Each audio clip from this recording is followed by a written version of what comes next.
petits lutins? J'espère que vous allez bien. Aujourd'hui, je vais vous préparer la potion magique du conte. Résumons ensemble les ingrédients qui caractérisent un conte. Un conte est une histoire écrite au temps du passé. Elle fait référence à des temps très anciens, très éloignés, sans date et lieu précis. La formule d'ouverture « Il était une fois » fonctionne ainsi comme une formule magique qui ouvre la porte d'un univers merveilleux.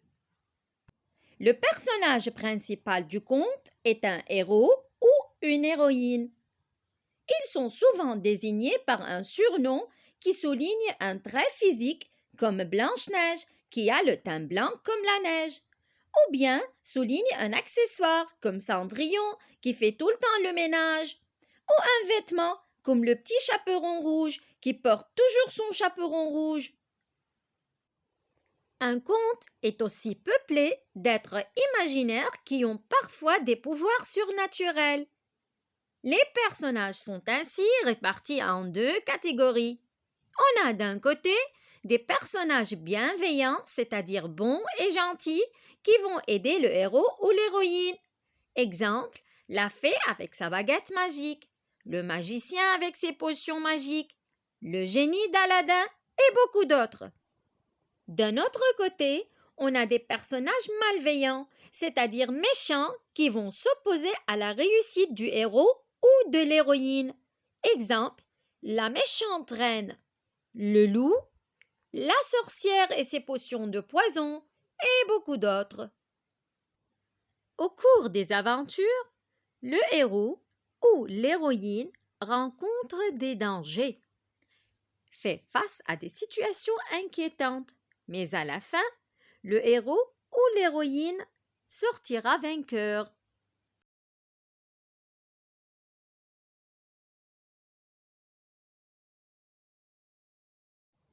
Dans les contes, on observe souvent des invraisemblances, c'est-à-dire des choses irréelles, comme des animaux parlent, des objets prennent vie ou se déplacent tout seuls.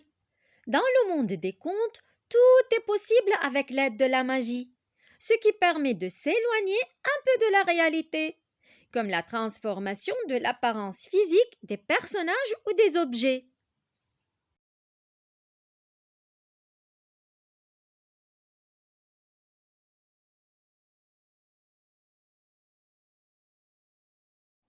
À la fin du conte, le héros ou l'héroïne toujours gagne.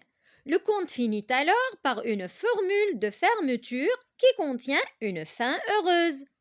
Comme par exemple, ils vécurent fort longtemps dans un bonheur parfait. Pour finir, un conte renferme presque toujours une morale, ce qui ajoute une valeur éducative. Comme par exemple, le conte Le Petit Chaperon Rouge nous rappelle qu'il ne faut jamais parler aux étrangers à l'absence de nos parents. J'espère que vous avez bien apprécié ces informations concernant le conte. Merci pour votre attention et bonne chance avec le conte.